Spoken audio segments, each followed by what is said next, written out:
नमस्कार दोस्तों, कैसे हो आप लोग। आशा करता हूँ कि ठीक होंगे, स्वस्थ होंगे। तो चलिए दोस्तों, आज बात करते हैं स्वर्गीय सीताराम येचुरी, जिनका जन्म 12 अगस्त 1952 को हुआ था। वह एक भारतीय राजनीतिज्ञ और भारतीय कम्युनिस्ट पार्टी मार्क्सवादी के एक नेता रहे थे। वो भारतीय कम्युनिस्ट पार्टी के महासचिव और पार्टी के संसदीय समूह के नेता थे।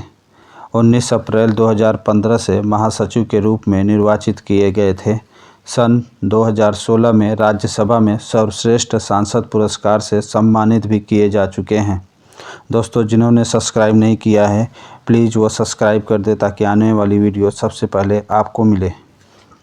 चलिए दोस्तों, और कमेंट भी कीजिए। इनकी प्रारंभिक जीवन की बात करें तो सीताराम येचुरी का जन्म 12 अगस्त 1952 को मद्रास, चेन्नई में एक तेलुगु भाषी ब्राह्मण परिवार में हुआ था। उनके पिता सर्वेश्वर सोमयाजुला येचुरी आंध्र प्रदेश राज्य सड़क परिवहन निगम में इंजीनियर थे। उनकी मां कल्पकम येचुरी एक सरकारी अधिकारी थी। वह हैदराबाद में बड़े हुए और 10वीं कक्षा तक हैदराबाद के ऑल सेंट्स हाई स्कूल में पढ़ाई की। 1969 का तेलंगाना आंदोलन उन्हें दिल्ली ले आया। उन्होंने प्रेसिडेंट स्टेट स्कूल नई दिल्ली में दाखिला लिया और केंद्रीय माध्यमिक शिक्षा बोर्ड उच्चतर माध्यमिक परीक्षा में अखिल भारतीय प्रथम रैंक हासिल किया।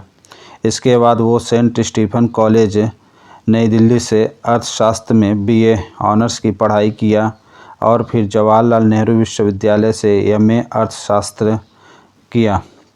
सीताराम अर्थशास्त्र में PhD के लिए जवाहरलाल नेहरू विश्वविद्यालय में दाखिला लिया था, परंतु उस समय इंदिरा गांधी की इमरजेंसी के दौरान उनकी गिरफ्तारी के बाद वो थमा रह गया और वो अपनी PhD कंप्लीट नहीं कर पाए। आगे दोस्तों देखते हैं। जिन्होंने चैनल सब्सक्राइब नहीं किया, कृपया वो सब्सक्राइब कर दें। अगर इनके राजनीतिक जीवन की बात करें तो सन 1974 में Sitaram Yechury student federation of India SFI में शामिल हुए और उसके एक साल बाद भारतीय कम्युनिस्ट पार्टी मार्क्सवादी के सदस्य बने। आपातकाल के समय JNU में छात्र रहते हुए उन्हें गिरफ्तार किया गया। आपातकाल के खिलाफ गुप्त में विरोध गठन करने के लिए आपातकाल और उनके रिहा होने के बाद येचुरी को JNU के छात्र संगठन का एक ही साल 3 बार निर्वाचित हुए। 1978 में Yechury student federation of India के सर्वभारतीय संयुक्त संपादक बने रहे। बाद में चलकर वह SFI के सर्वभारतीय सभापति निर्वाचित हुए। वह पहले ऐसे सभापति थे जो केरल या पश्चिम बंगाल से नहीं थे। 1984 में वह CPIM के केंद्रीय समिति में शामिल किए गए। एक साल बाद पार्टी का संविधान में बदलाव हुआ और एक 5 सदस्यीय केंद्रीय संपादक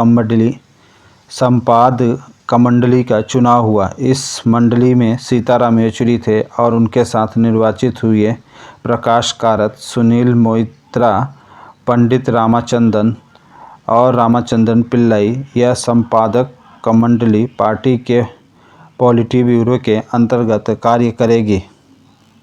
सीताराम येचुरी वरिष्ठ एक नेता थे और उनकी 12 सितंबर 2024 को उनकी मृत्यु हो गई।